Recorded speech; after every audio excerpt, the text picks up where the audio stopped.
같이 사도신경으로 신앙 고백하겠습니다.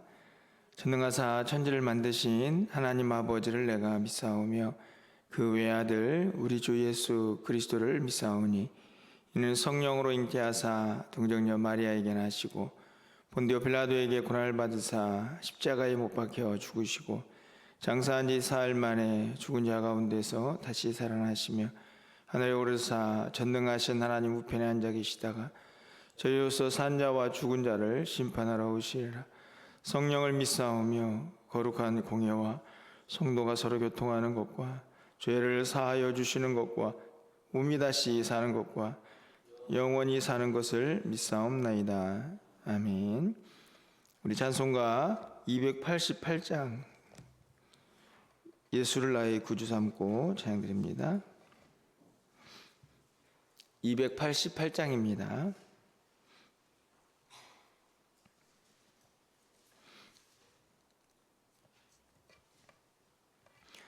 예수를 나의 구주 삼고 성령과 피로써 거듭나니 이 세상에서 내 영혼이 하늘의 영광 누리도다. 이것이 나의 간증이요 이것이 나의 찬송일세. 나 사는 동안 끊임없이 구주를 찬송하리로다. 온전히 주께 맡긴 내 영 사랑의 음성을 듣는 중에 전사들 왕래하는 것과 하늘의 영광 보리로다. 이것이 나의 간증이요 이것이 나의 찬송일세. 나 사는 동안 끊임없이 구주를 찬송하리로다. 주 안에 기쁨 누림으로 마음의 풍랑이 잔잔하니 세상과 나는 간 곳 없고 구속한 주만 보이도다.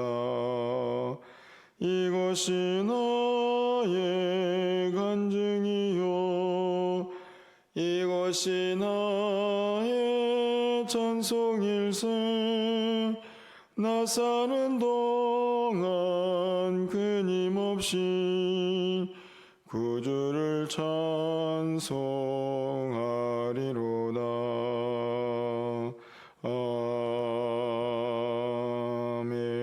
아멘.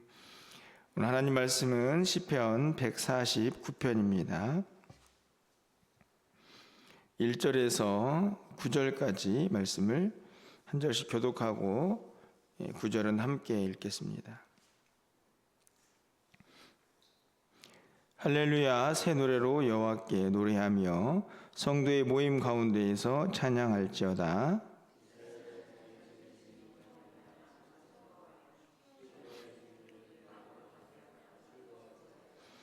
춤추며 그의 이름을 찬양하며 소고와 수금으로 그를 찬양할지어다.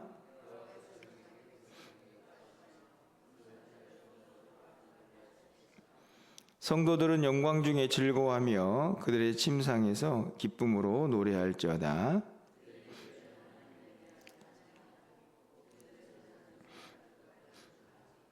이것으로 문 나라에 보수하며 민족들을 벌하며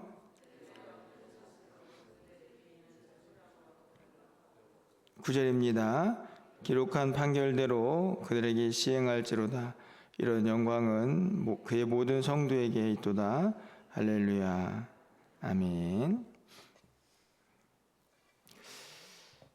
우리가 시편의 이제 마지막 부분을 살펴보고 있습니다. 할렐루야로 시작을 해서 할렐루야로 끝나는 그런 부분인데요.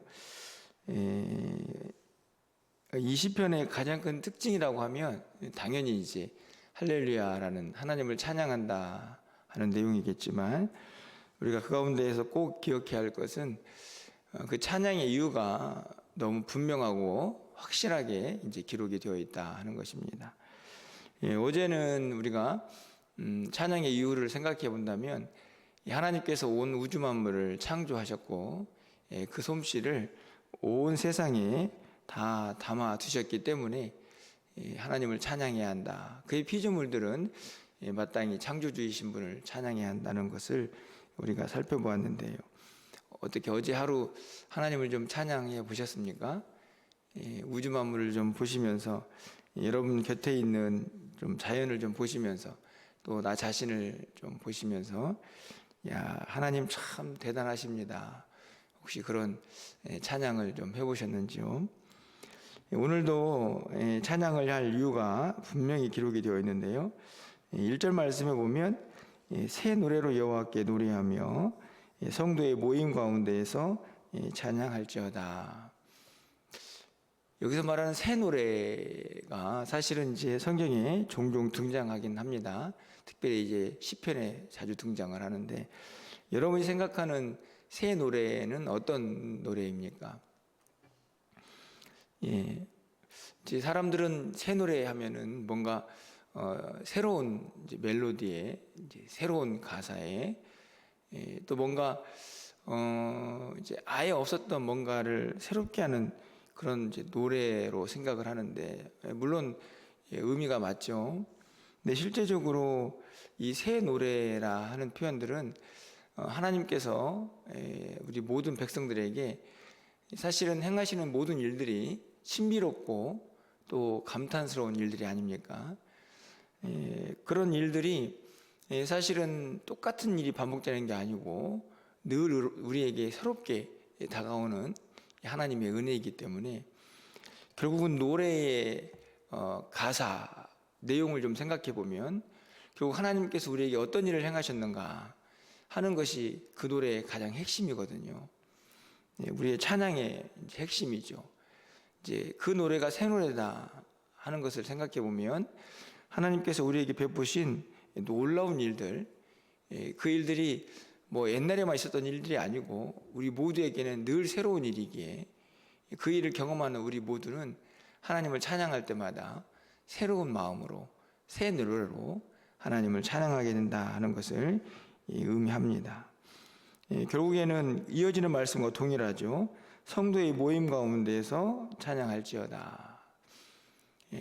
저는 우리 믿는 자들에게 하나님께서 행하신 가장 엄청난 일은, 가장 엄청난 새로운 일은 바로 우리를 구원하신 일이다, 이렇게 생각이 드는데요. 그 일을 경험한 사람들은 모임 가운데에서, 성도의 모임이니까 저는 이제 공동체 예배가 아닌가 생각이 듭니다. 그 모임 가운데에서 함께, 우리 하나님이 어제도 오늘도 또 내일도 얼마나 새로운 일들을 많이 우리에게 행하시는가를 생각해 보면, 그 성도들이 모여가지고 함께 그 위대하신 하나님을 찬양하는 그 모임을 오늘 1절에서는 연상하게 하고 있죠. 사실은 그렇게 생각합니다. 예를 들면 우리가 오늘 288장을 부르지 않았습니까? 너무나 익숙한 찬양이시죠. 물론 그것이 작곡된 연도나 그동안에 우리가 불러온 횟수, 친숙함, 그걸 생각한다면 새 노래다, 아마 그렇게 말하기는 어려울 것입니다. 그렇죠? 그런데 한번 이렇게 생각해 보십시오. 똑같은 노래인데 어제 저녁에, 아니면 어제 여러분이 하나님의 엄청난 은혜와 영광을 경험했다. 그렇게, 진짜 하나님 너무너무 대단하시네, 이렇게 하나님의 은혜를 특별히 경험한 날, 그리고 나서 부른 288장 어떠실까요? 분명히 옛날 노래인데 저는 그 노래는 여러분 모두에게 새 노래같이 엄청난 감격으로 다가올 거라고 확신합니다. 바로 그 노래죠. 뭔가 곡조가 새로워져서가 아니고 하나님께서 나에게 행하신 일들이 너무 감격스러워서 그것을 경험한 이후에 부른 노래는 과연 과거 옛날에 작곡된 노래라고 할지라도, 늘 불러왔던 노래라고 할지라도 전혀 다른 느낌으로 하나님께 불려질 수 있다는 것입니다. 결국은 새 노래는 누가 만드는 건가? 누가 만드는 것 같습니까? 하나님이 만드시지만 그것을 부르는 사람은 누구니까? 우리니까. 우리의 마음이 새롭지 않으면 아무리 새로운 노래를 갖다 놓아도 새로운 것은 아닌 것이죠. 저는 이 새 노래라는 표현에서 그 일을 행하신 하나님도 너무 중요하고 대단하신데, 결국 부르는 우리가 그 은혜를 누리고 경험하지 못하면 우리가 부르는 노래는 새로운 노래가 될 수 없다 하는 것을 다시 한번 깨달으면서 그 성도들이 모여서 함께 부르는 이 1절의 그 아름다운 공동체의 찬양을 좀 함께 생각해 보게 됩니다. 먼저 우리 멸류관 교회가 그런 교회가 되었으면 좋겠다 생각이 듭니다. 우리 성도님들이 부르는 노래는 매일매일 하나님의 은혜를 경험해가지고 찬양 가사 하나를 부를 때마다 너무 감격스러워서 우리 하나님 정말 대단하시다. 여러분, 찬송가의 가사의 내용들은 어떤 내용입니까? 대부분 다 하나님께서 하신 일들을 기록한 내용들이거든요. 그것을 부를 때마다 그것이 그냥 옛날에 늘 친숙해서 그냥 늘 입으로 얼마든지 부를 수 있는 노래가 아니라 여러분의 가슴을 벅차게 하고 감격스럽게 하고 여러분의 눈에서 눈물이 나오게 하는 그런 은혜의 찬송이 되면 그 노래는 늘 새로운 노래라 확신합니다. 그런 예배가, 그런 찬양이 우리 공동체 가운데서 날마다 드려지는 우리 멸류관교회가 되기를 소망해보고, 여러분이 아침마다 나와서 찬양을 부르시고 또 말씀을 들을 때마다 여러분이 부르는 모든 노래는 새로운 노래가 될 수 있기를 주님의 이름으로 간절히 축원합니다. 이어지는 말씀을 보면 2절 말씀에 이스라엘은 자기를 지으신 이로 말미암아 즐거워하며 시온의 주민은 그들의 왕으로 말미암아 즐거워할지어다. 여기서 즐겁다라는 말이 반복이 되죠. 찬양의 어떤 핵심이라고 해야 할까요? 그 마음에 감동과 기쁨이 있게 됩니다. 이유는 간단하죠. 하나님께서 우리를 지으셨다.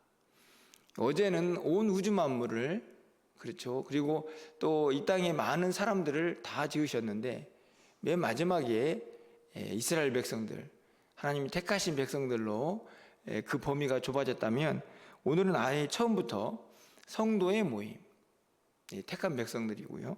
2절에서도 이스라엘이라고 하나님이 택한 백성으로 완전히 관점이 좁아져 있습니다. 그들은 마땅히 반드시 하나님을 찬양해야 할 은혜를 입은 존재들이기 때문에 그렇습니다. 지으신 이로 말미암아 즐거워하며 시온의 주민은 그들의 왕으로, 하나님께서 그 백성들을 왕으로 통치하시기 때문에 그 통치를 받는 백성들은 행복한 거죠. 그래서 즐거워할 수밖에 없다, 이렇게 결론을 내리는 것입니다. 4절도 마찬가지입니다. 어떻게 보면 찬양해야 될 이유가 더 확실하죠. 여호와께서는 자기 백성을 기뻐하시며 겸손한 자를 구원으로 아름답게 하심이로다. 여러분 믿으십니까? 하나님께서는 자기 백성을 기뻐하신다. 여러분들을 보시면서 참 하나님께서 흐뭇해 하십니다. 행복하지 않습니까? 사실은 이런 구절들을 읽고 있느라면 문득 생각나는 것은, 도대체 우리가 뭐길래 하나님은 이런 특별한 은혜를 주시는가 하는 생각이 너무나 많이 들고요. 이걸 느끼며 살아가는 사람은 얼마나 행복할까. 그렇죠. 여러분 보십시오. 하나님께서 나를 기뻐하신다. 도대체 우리가 무슨 기뻐할 만한 이 세상적인 표현으로 이뻐할 만한 구석이 있습니까? 그런데도 불구하고 자기 백성이기 때문에, 아까 위에 왕으로 통치하시지 않습니까? 그 왕 대신 하나님의 통치를 받는 그 백성이기 때문에 그 이유 하나만으로도 하나님께서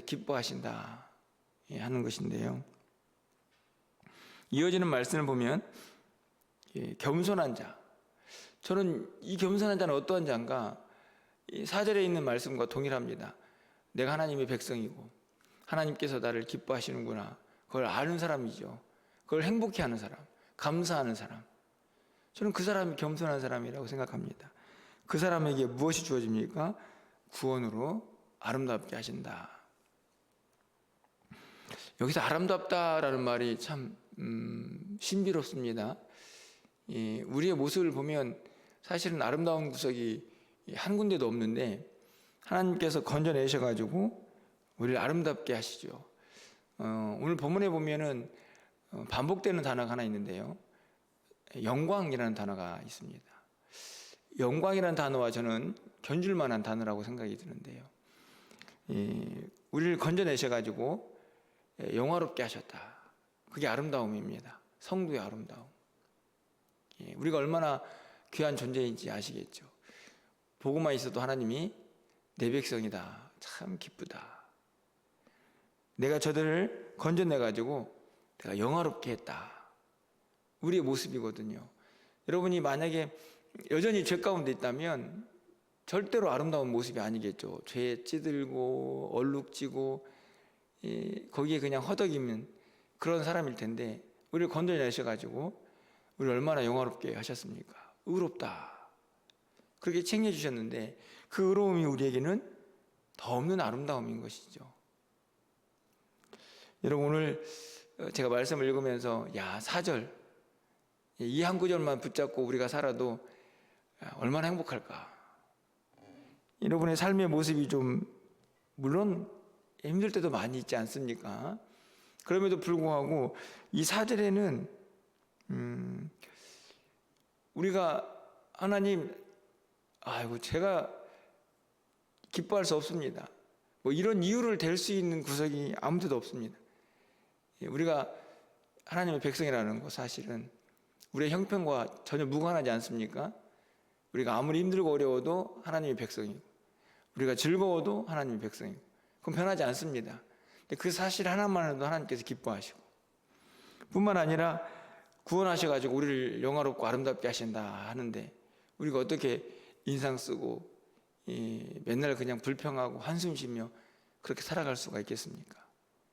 이 4절 말씀도 우리에게 깊이 새겨져 가지고 이 말씀과 함께하는 은혜가 있기를 소망해 봅니다. 5절 이제 자연스럽게 이어지는 말씀이죠. 우리 5절 말씀을 함께 좀 읽어보겠습니다. 5절입니다. 성도들은 영광 중에 즐거워하며 기쁨으로 노래할지어다. 아름답다라는 표현이 자연스럽게 이어지지 않습니까? 성도들은 영광 중에 즐거워하고. 왜 영광이냐? 우리가 뭐 반짝반짝 빛나고 대단해서요? 그렇지 않습니다. 누가 우리를 아름답게 하셨죠? 하나님께서 건지셔가지고 꾀죄죄하고 죄 가운데에서 허덕이다가 그렇게 영원한 형벌을 받아야 될 존재를 건져내셔가지고 우리를 아름답게 하셨으니 그 자체가 벌써 영광입니다. 그러니까 성도들은 영광 중에 즐거워할 수밖에 없는 거죠. 우리가 그런 존재입니다. 그걸 생각해 보니까 갑자기 침상에서도 웃음이 나오네요. 하나님을 찬양하게 됩니다. 여러분들 뭔가 좀 행복한 일 생기면 갑자기 아무 일도 아닌데 막 웃음이 막 지어지지 않습니까? 그런 경험 해보셨죠? 여러분 침상이 어떤 곳입니까? 침상. 여러분 침대에서 뭘 하시죠? 거기에서 막 일하십니까? 가장 개인적인 공간이고 그리고 어떻게 보면 가장 은밀한 공간일 수도 있고 그리고 가장 안식하는 심의 공간이죠. 1절에 있는 성도들의 모임과는 굉장히 대조적인 공간입니다. 성도들은 공동체로 모이는 건데 이 침상은 개인적인 공간인데 어디에서든지 하나님을 찬양하는 그런 성도의 모습입니다. 근데 특별히 이 침상은 어떻게 보면은 하루의 일과를 마무리하고 그래서 쉼을 얻고 또 이제 뭔가 잘 정리된 그런 상태의 모습인데 그때도 생각해 보니 우리 하나님 참 대단하시다. 제가 어제 설교 준비를 하지 않았습니까? 5절 말씀이 이제 묵상이 되었겠죠. 그래서 어젯밤에 잠자리에 누워가지고 이 구절을 생각해 봤습니다. 침상에 누웠으니까.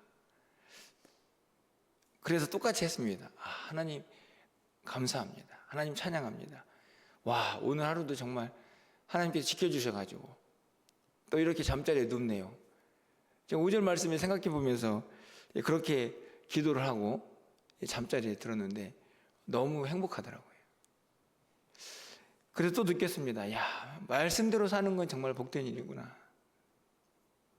그냥 단순한 한 구절 먼저 묵상해가지고 그냥 그 구절들 한번 해봤는데 너무 행복한 겁니다.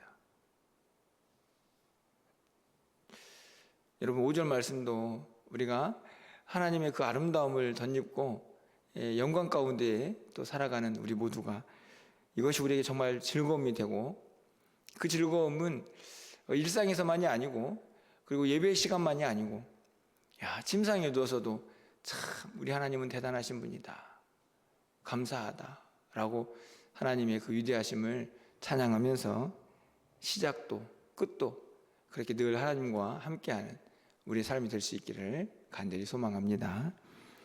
그러면서 정말 놀라운 일이 이제 6절의 이하에 있습니다. 사실 여기까지면 너무나 행복한 말씀인데 6절 말씀을 보시면 조금은 이해가 안 될 수도 있지만 이건 굉장한 역사의 위대한 말씀입니다. 그들의 입에는 하나님에 대한 찬양이 있습니다. 이거는 우리의 성도의 삶인데 그런데 특별하게 손에는 뭐가 있냐면 두 날 가진 칼이 있습니다. 굉장히 어색한 어울리지 않는 듯한 문장의 대조죠. 찬양, 칼. 그래서 어떤 사람들은 이 후반절의 말씀을 가지고 어떤 기독교의 전쟁의 어떤 정당성을 막 주장하는 굉장히 어리석은 사람도 있습니다. 근데 그럴 수 없습니다. 왜냐하면 앞에서 이미 겸손한 자라고 못을 박았죠. 겸손한 자의 찬양은 이 칼을 무력으로 사용하지 않습니다. 그런데 왜 성도의 입술에 찬양이 있고 손에는 칼이 있는가? 이것은 무엇을 의미하냐면 이제 분명한 그 칼의 모습이 7절, 8절에 보면은 대적을 물리치는 칼입니다. 이 칼로 막 그냥 아무나 이웃을 죽이는 칼이 아니고 하나님의 대적들을 물리치는 그 역사에 성도들이 동참한다 하는 것을 의미하는 말씀이죠. 여러분 7절, 9절 말씀입니다. 9절 끝부분에 앞에 전반부를 보시면 기록한 판결대로 그들에게 시행할지로다. 이 기록은 누가 하신 거냐면 하나님께서 저 민족은 내가 심판할 대상이다 라고 기록을 하셨습니다. 정해놓으신 거죠. 그러면 그것을 성도들이 함께 물론 당연히 하나님이 행하시는 일인데 그 성도들이 칼을 가지고 하나님의 통치의 역사에 동참하는 그 내용이 오늘 6절 이하에 기록이 되어 있는 것이죠. 어마어마한 것이거든요. 하나님께서 단순히 우리를 구원하셨다라는 것으로 끝나는 게 아니고 하나님께서 다스리시고 통치하는 그 사역에 우리가 함께 동참한다는 의미를 오늘 6절부터 9절까지 기록을 하고 있습니다. 그러니까 그 하나님을 찬양하지 않을 수 없죠. 그래서 9절 하반절에는 이런 영광은 그의 모든 성도에게 있도다. 여기서 기억해야 할 것은 이런 영광입니다. 그 일이 엄청난 일이다. 그래서 어떻게 하나님의 그 전능하신 왕 대신 통치 사역에 우리 연약한 인간이 동참할 수 있습니까? 그런데 하나님께서 그 통치에 우리를 부르셨으니 입으로는 찬양을 하나님의 위대하심을 찬양하면서 이 손으로는 하나님께서 행하신 놀라운 통치의 사역에 동참하는 것이죠. 이것은 단순히 대적들을 물리치는 것만이 아니고 이 땅에서 하나님 나라를 확장하고 그 나라를 만들어가는 일도 동일합니다. 거기에는 수많은 악한 영들이 있지 않습니까? 이 칼로 대적을 하는 거죠. 하나님의 말씀으로 물리치고 행함으로 물리치고 성도의 삶으로 물리치는 그 모든 일이 저는 6절부터 9절까지 말씀이라고 생각합니다. 그게 얼마나 영광스러우냐. 그것을 아는 사람은 할렐루야 찬양하는 것이지요. 시편 149편은 너무너무나 행복한 성경 구절들입니다. 야, 하나님께서 우리가 뭐길래 구원하셔가지고 아름답게 만드셨나? 하나님께서 우리가 뭐길래 하나님의 그 위대한 통치사에게 우리를 초대하셔가지고 동참하게 하시나? 모든 것이 영광입니다. 그들이 바로 성도인입니다. 오늘 시편은 그것을 우리에게 말씀하고 있죠. 오늘 본문을 통해서 우리가 얼마나 하나님의 은혜를 입고 또 영광스럽게 하나님의 사역에 동참하는 사람들인지를 여러분이 꼭 기억하셔서 오늘 부른 찬양이 새 노래이듯 매일매일의 찬양이 새 노래이길 간절히 소망하고, 그리고 밤중에 침상에 누워서도 그 위대하신 하나님을 기뻐하며 찬양하면서 그렇게 하나님과 동행하는 우리 모든 일상이 되기를 주님의 이름으로 간절히 축원합니다. 기도하겠습니다. 좋으신 하나님 감사합니다. 연약한 인생이 무엇이기에 하나님께서 우리를 택하셔서 부르시고 우리를 구원하셔서 아름답게 하셨는지요. 우리가 이 땅을 살아가면서 우리가 한없이 우리 자신의 모습을 볼 때마다 한숨이 나오고, 그리고 왜 이렇게 연약한가 좌절하고 절망할 때도 있지만, 오늘 이 말씀을 통해서 우리 모두가 다시 한번 힘을 얻게 하여 주시옵소서. 우리가 기뻐해야 할 이유는 다른 데 있지 아니하고 하나님께서 우리를 구원하여 아름답게 하셨고 그렇게 우리를 영화롭게 하셨고, 뿐만 아니라 자기 백성 삼으신 그 하나님이 우리를 기뻐하신다는 사실 하나만으로도 우리가 늘 하나님을 찬양하며 경배하며 살아갈 수 있도록 주님 도와주시옵소서. 그 하나님을 생각할 때마다 우리가 부른 찬양은 비록 이전에 작곡되어서 우리에게 친숙한 찬양일지라도 날마다 새 노래일 줄 믿습니다. 하나님의 그 위대하심을 날마다 기억하면서 우리 마음속에 기쁨과 감사가 넘쳐날 때마다 우리가 부른 찬양은 새 노래일 줄 믿사오니, 그런 은혜가 우리 모든 성도님들 가운데 항상 있게 하여 주시옵소서. 그 영광 안에 머물게 하여 주시고 그 영광으로 기뻐하게 하여 주셔서 그 영광이 바로 성도들, 바로 오늘 우리에게 임한 하나님의 은혜인 것을 기억하며 살게 하여 주시옵소서. 아침에 눈을 떠서도 그리고 침상에 누워서도 그 하나님의 위대하심을 날마다 찬양하며 경배하며 기뻐할 수 있는 우리 모두가 되게 하여 주시옵소서. 오늘 한 날의 삶을 주님께 의탁합니다. 비록 힘들고 연약한 우리의 일상일지라도 하나님을 찬양하는 그 일에 우리가 진심을 다하게 하여 주시고 그 하나님과 동행하며 기뻐하는 한 날이 되게 하여 주시옵소서. 오늘도 기도하오니 하늘문을 활짝 열어주시고 우리 사랑하는 성도들의 하루의 삶도 온전히 주장하여 주시기를 간절히 소망하옵고 예수 그리스도의 이름으로 기도합나이다. 아멘.